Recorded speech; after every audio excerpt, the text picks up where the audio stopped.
I want to speak to y'all youngins out there,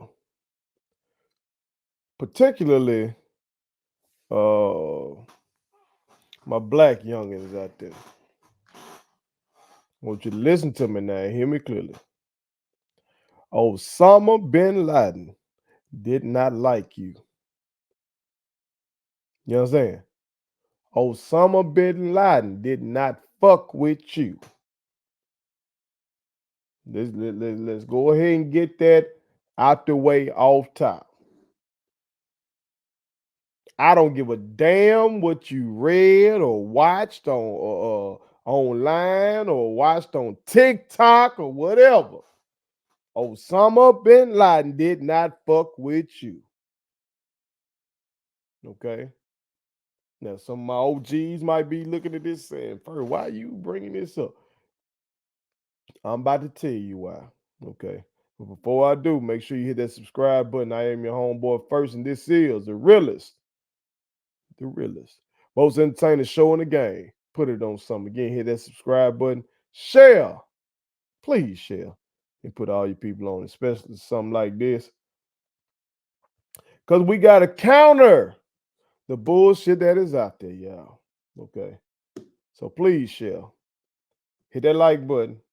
Follow me across all social media platforms. You'll see it come across your screen right now. But let's go, y'all. On TikTok, there was this viral video or viral videos reacting to a letter by Osama bin Laden, I think from like 2002.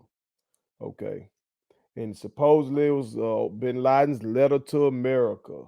And, I think a lot of young people latched on to it because in the letter, he was talking about some of the fucked up things that America has done in the Middle East and some of the fucked up things that America has done in regards to our policy towards the Palestinians.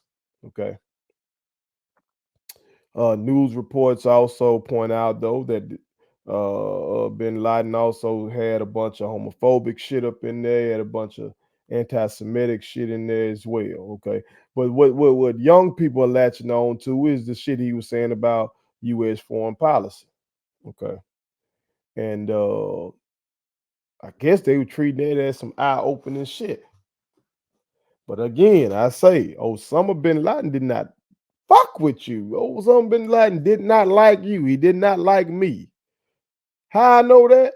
Because he indiscriminately killed whoever on 9/11. He didn't go through that bitch. He didn't have them folks that flew them planes into them motherfucking towers go through that shit and check and see who agreed with George W. Bush or the Bill Clinton's policies in the Middle East, in the run up to 9/11. That ain't what he did. You had some folks that go to work that morning and did not make it home, including black people. You feel me? Like I get the sentiment. I understand how many of you young people, especially young black people, so frustrated with America. You feel me? And you frustrated with American policies.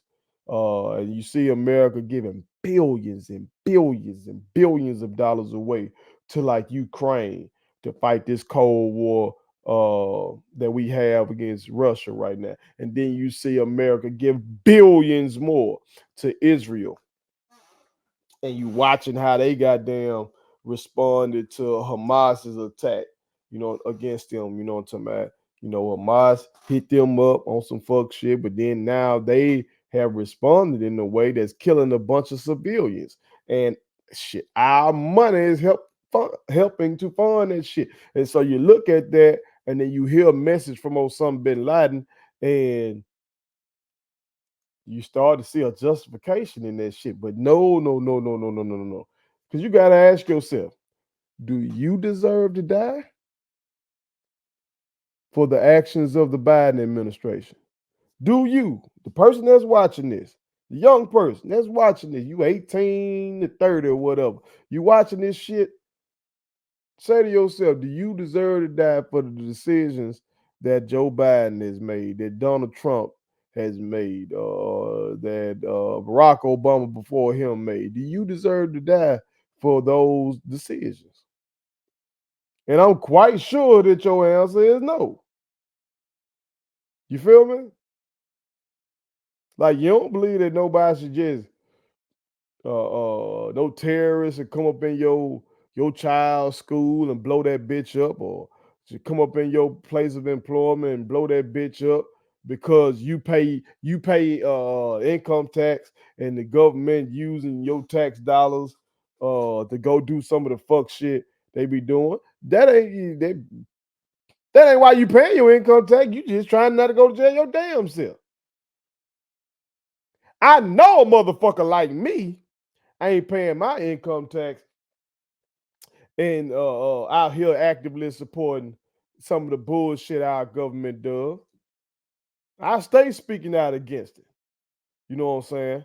But unfortunately, this democracy that we live in, motherfuckers don't be giving a damn about our voice, as average Americans, as much as they say they do.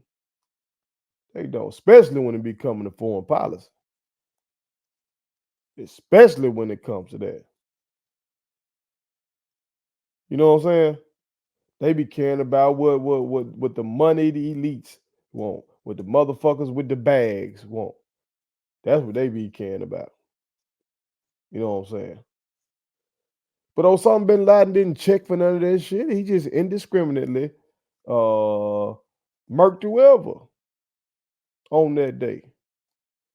And that shit ain't right. You feel me? That could have been me, that could have been you. You feel me? And it still could be. We still face that threat. You understand? So don't fall into this goddamn social media bullshit. Read some books. Read some history books. Okay? And I'm not gonna tell you young people not to get upset by the shit that you read. I'm not one of these folks who sugarcoats what the United States of America has done. I do not. I think y'all need the truth, the whole truth, and nothing but the truth. Everybody's truth. That's what you need. And then you make your own decisions based off that. But at the same time, if you know the truth, you will know that Osama bin Laden ain't no motherfucker that deserves your praise. He ain't. He ain't. Because that motherfucker was down with the goddamn Taliban over there, and we see how they repress women. You know what I'm saying? Like, this wasn't no goddamn uh, human rights uh, activist. He wanted his way of life to rule out in that Middle East. Okay, that's what he wanted. You know what I'm saying? And he views the U.S. as an aggressor who's getting in the way of that. You feel me? And he had the right to feel that way, but he did not have the right to be the mastermind and the leader and chief financer uh, of them motherfuckers hijacking them planes and flying them into them towers and to the Pentagon. He ain't had no right there. Imagine that was you just on the goddamn airplane. I've never been on a plane before, but for those of y'all that have flown somewhere, you gotta ask yourself, do you deserve to die for what Joe Biden is doing right now? Do you deserve to die? Not, you ain't chose to be in nobody motherfucking military, but you just going about your everyday life. But then somebody tried to take you out because of the fuck shit our government is doing. No, you don't. So let's do this. How about we do this? Use this moment as a time to say you should be more engaged. Use this moment as a time to say your ass need to go fucking vote. Maybe if the masses were engaged more and they can count on you voting, not just the old ass motherfuckers voting. See, these politicians scared of old folk. The Medicare, the Social Security age motherfuckers, they scared of them because they know they're going to consistently go vote. But you motherfuckers that's 18 to 30 something that's living on TikTok and getting your information from TikTok, them motherfuckers ain't even scared of you like that and you don't go vote. You just be out here popping shit on social media. You know what I'm saying? Like maybe if you go consistently vote in a massive way, then we can get a real groundswell, a real movement. Maybe we can stop our government for doing some of the bullshit in the Middle East that it does do. But up here, fanboy and Bin Laden, that ain't gonna do it, Jack. That ain't gonna do it. Fuck that motherfucker. Put it on something. Please subscribe to my daddy's YouTube channel because the more subscribers he gets, the more attractive he looks to sponsors. The more attractive he looks to sponsors, the more money he can make. And the more money he can make, the more money he can spend on me.